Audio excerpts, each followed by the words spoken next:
So we mentioned early on that there were four basic steps, right? Formation through the filing of the certificate of incorporation, adoption of bylaws, the election of a board, and then finally the issuance of shares as the four basic steps in creating a corporation. And we haven't really talked very much about the fourth one, which is the issuance of shares. Here we see in the statute the statutory authority for a corporation to issue one or more classes of stock, right, or shares of stock. And then it goes on to describe how those shares can be defined. And it basically tells you that you can vary their voting rights, you can vary their conversion rights, you can vary their dividend rights. You can pretty much design any variation on the theme of stock that you want. And that's a cool thing, and it offers an enormous amount of planning, again, opportunities, flexibility in designing the deal that your corporation is offering to its shareholders. I think it's pretty important to remember in all of these discussions, so, what is usually going on when we're talking about a corporation, right?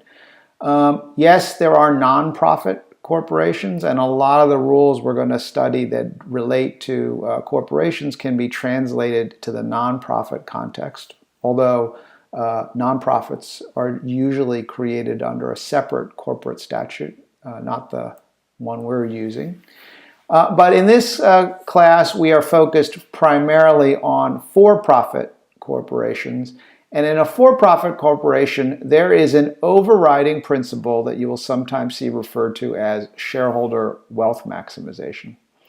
A lot of people believe, including a lot of courts and legislatures, that the primary, if not exclusive, job of a corporation and its constituent parts is to make its shareholders richer, right? So if we sell shares at the beginning, let's say we just sell one class of common shares for $1 each, the goal is to turn that $1 into as many dollars as possible down the road.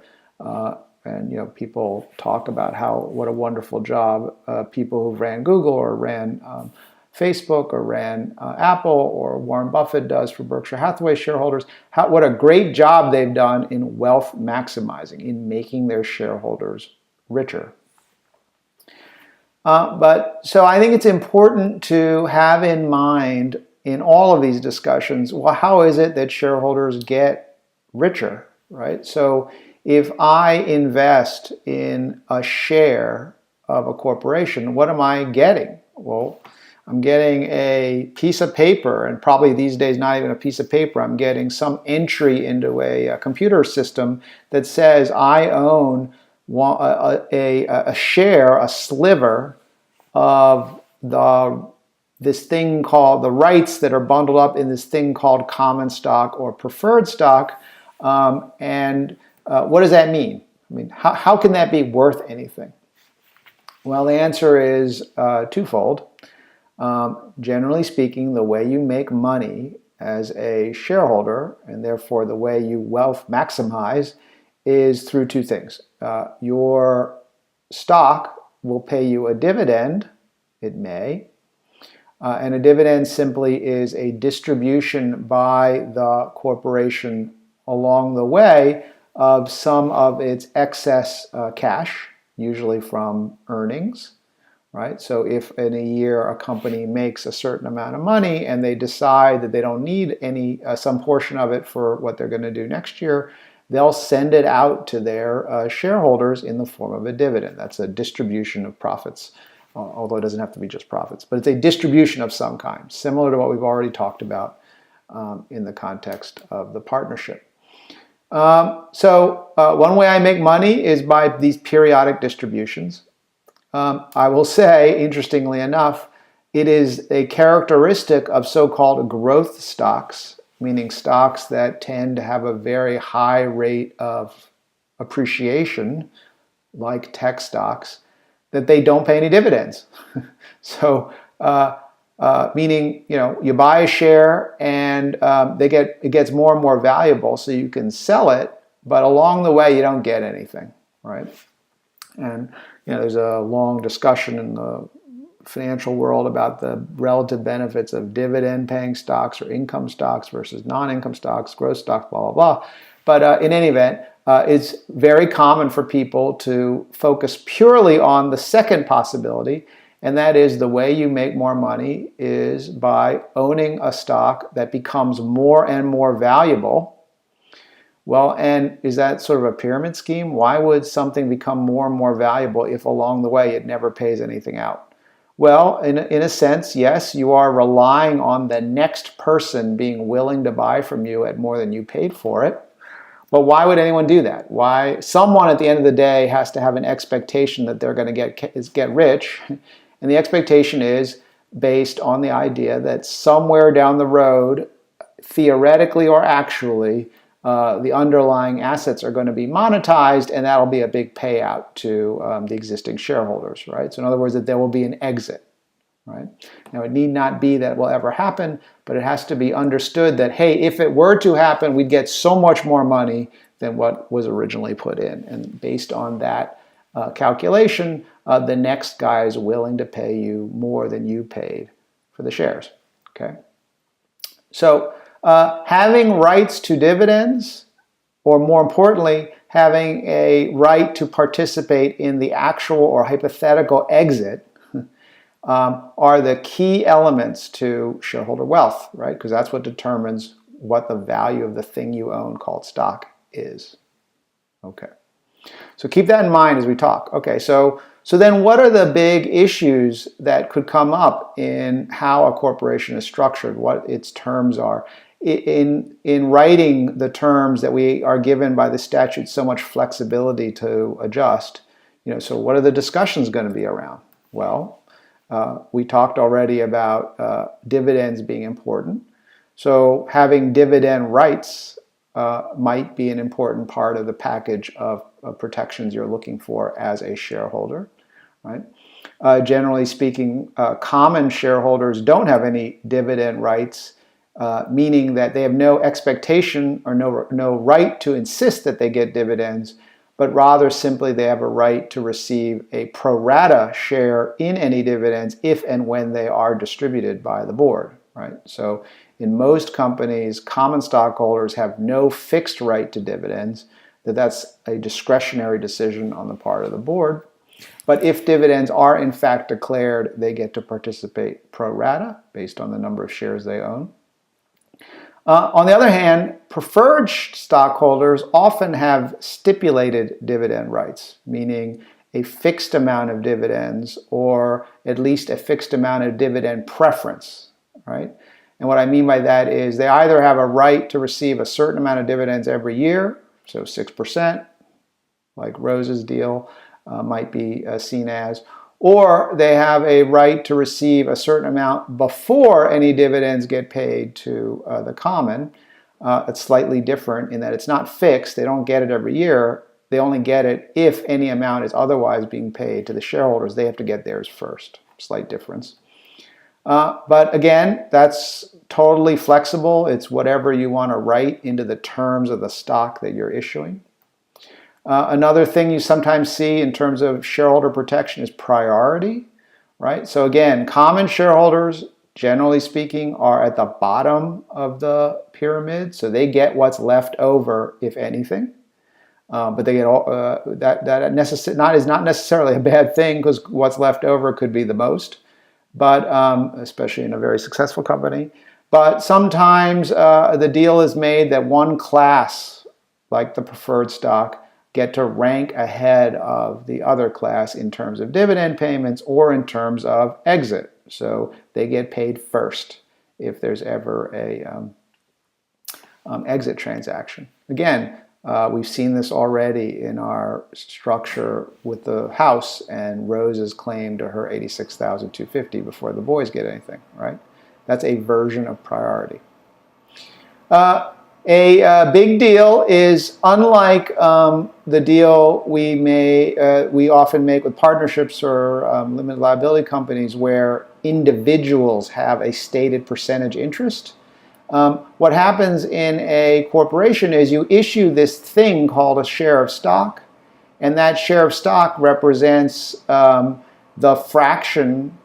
a fractional interest in the overall company equal to the number of shares divided by the number of shares outstanding, the total number of shares outstanding, right? So if there are 100 shares that have been issued and you own 10, well, you own 1/10 of the enterprise, the claims on the enterprise.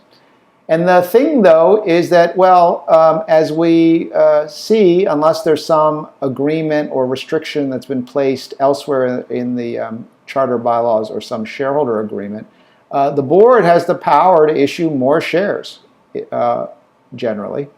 And so if you own 10 out of 100 shares and suddenly the board issues another 100 shares to somebody else, well, suddenly now you went from a 10% owner to being a 5% owner. And depending on the price at which they issued those new shares, that could be what we call a dilutive issuance, meaning it makes the people who were already shareholders poorer, they get diluted. Now, dilution may not necessarily make you poorer. It may make you a smaller percentage owner, but you may now be a smaller percentage owner of something that's substantially more valuable than what it was before the new money came in. It's really a function of how that new issuance gets priced. But, and this is beyond the scope of the discussion at the moment, but just I want to raise with you the idea that percentage ownership is now a much more important concept because we are now dealing in units, and that the number of total units can be changed in a way that was not quite true or not as easily true before when we were dealing with partnerships.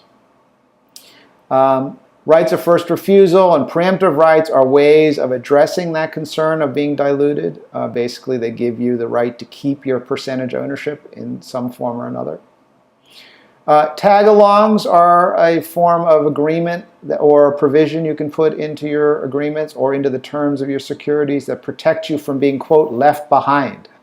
So one of the concerns you might have as a shareholder in a company is that the other shareholders sell, i.e. they exit, and they don't include you in the exit, and so you're stuck. And a tag-along would protect you from that. On the flip side, though, one of the concerns you might have as a shareholder is that because no one wants to buy just part of a company, if all but one of you want to sell, but the one person who doesn't want to sell is dragging their feet, is saying, nah, I don't want to sell, or more likely saying, well, if you really need me to get this deal done, you have to pay me a little extra, well, a drag-along will fix that because it is a way of putting a provision in place that forces that holdout to go.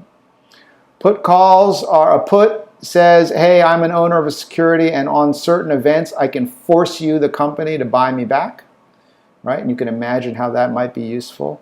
And on the flip side, a call is an option that the company would have to buy in shares in certain contexts, right? And again, these are all variations on terms that you can put into the terms of your securities or in a side agreement, shareholders agreement or what have you, that deal with different potential situations where shareholders and or the company wants protections related to the relationship between the shareholders and the company. Okay. Governance is another area that we're going to spend some time on and you should think about. Right? So if you're a shareholder and the general rule is that majority of shares get to vote in order to determine who is on the board, but you don't have a majority or no one has a majority, but you want to make sure that you have representation on the board, that you have a say on how the company is being managed, because let's say you're a very significant investor, just not a majority investor. Well, as the statute provides, while there's a default rule about majority voting or plurality voting, you can provide in a number of different ways that you would have, even though you're not a majority shareholder, a right to at least approve, if not actually designate, a particular member or members of the board. And that's a very common thing to see in closely held companies, startup companies. And So Mark Zuckerberg, for example, he was concerned that when he went public and Facebook became owned by millions and millions of different people, that he would lose his ability to control his company. And so what he did was he created two classes of stock, right? So he owns class, I think, B, and the rest of us get class A, or it's the reverse. And one of those classes, the class the public owns, is non-voting, and the class that he owns is voting. And so he's in that way preserved his ability to dictate all of the policy and managerial decisions at Facebook, because he is the only person who can vote for the board. Everyone else only has rights to participate in the economic interests, no voting rights. Another way to deal with governance, if you don't want to have the affirmative ability to control who's on the board, well, maybe you want to have a few negative control options. So if you put into, again, the charter, bylaws, or shareholders agreement a provision that says you can't do X without my permission, or you can't do Y without a permission of this group of shareholders or this class of shareholders. So like you can't sell the company, you can't declare a dividend, you can't hire a new CEO, whatever the issue is you want to address, well, that's a form of governance provision that's called an approval right or negative control. Also a very common way of dealing with a fear you might have that even though you're not in the driver's seat because you own a majority or whatever the board vote requirement is, you still have some say over something that really matters to you. Popular thing to have a say over is the issuance of new stock because you're worried about dilution, right?